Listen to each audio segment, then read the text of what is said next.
Alright, let us dive into one of the biggest questions in football right now. Did Manchester United make the right call in sacking Ruben Amorim?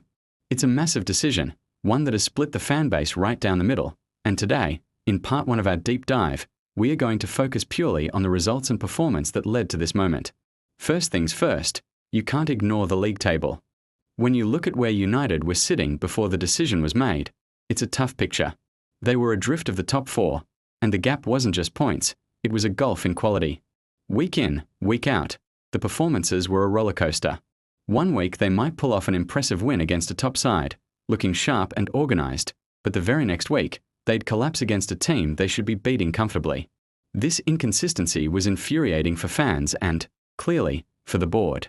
A club of Manchester United's stature demands, at the very least, a consistent challenge for Champions League football. Anything less is seen as a failure, and under Amorim, that primary objective was looking increasingly out of reach. The statistics don't lie. Look at the goals conceded column. It was leaking. The defensive structure that Amorim was famed for at his previous clubs just never seemed to materialise at Old Trafford. Was it the players? Was it the system not translating to the Premier League? Probably a bit of both. But at the end of the day, the manager is responsible for making the pieces fit. The team often looked disjointed, with huge spaces between the defence and midfield, leaving them vulnerable to counterattacks. Opposing teams figured it out. Press high, force a mistake, and you'll get a chance. This pattern became painfully predictable. For a club that historically prided itself on being a fortress, Old Trafford was becoming a happy hunting ground for visiting teams. The fear factor was gone.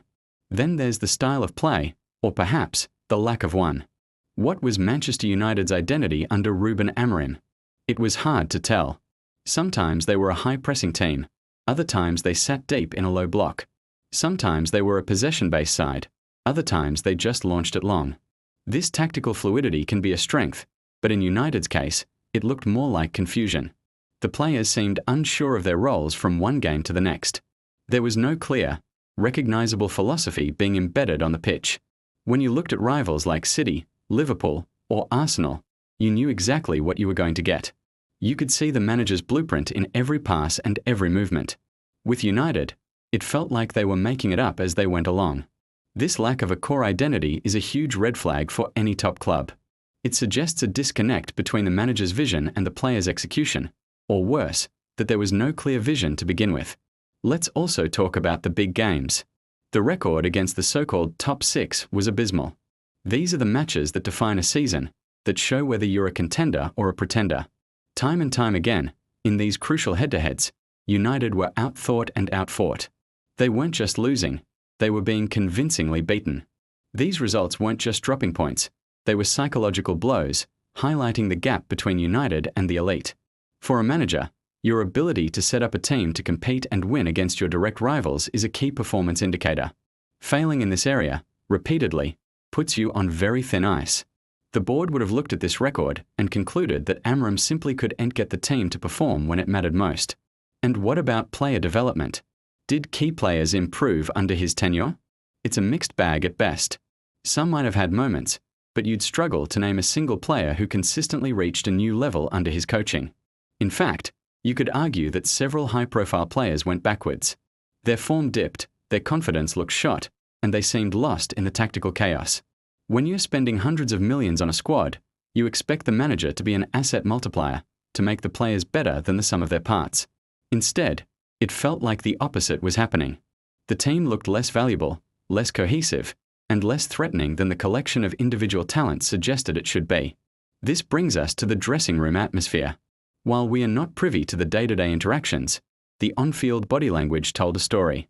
Players arguing, shoulders slumped after conceding, a lack of fight when the team went behind. These are all signs of a fractured dressing room and low morale.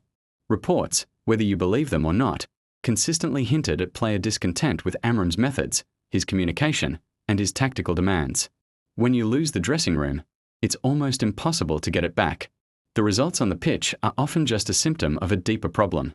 If the players have stopped believing in the manager's project, then no amount of tactical tinkering can save you. The board has a responsibility to protect the club's assets, the players, and if the manager is seen as a source of negative friction, a change becomes almost inevitable. So, when you piece it all together, the inconsistent league form, The failure to secure a top 4 position, the porous defence, the lack of a clear tactical identity, the poor record in big games, the stagnation of key players, and the rumoured dressing room unrest. The case for his dismissal from a results and performance perspective is incredibly strong. The board would have seen a team not just failing to meet expectations, but actively regressing. In the high-stakes world of elite football, patience is a luxury few clubs, especially Manchester United, can afford. The warning signs were all there, and ignoring them could have led to an even deeper crisis. From this standpoint, the decision, while harsh, looks like a logical, almost necessary, step to stop the rot, and attempt to salvage the season and the club's long-term project. Of course, this is only one side of the story. Was he given enough time? Were the problems he inherited just too big to fix quickly? We'll get into all of that in part 2 of this series. For now, what do you think? Based purely on the results and the performances on the pitch, did the board make the right call? Let me know your thoughts down in the comments. Thanks for watching, and don't forget to subscribe so you don't miss the next episode. See you then.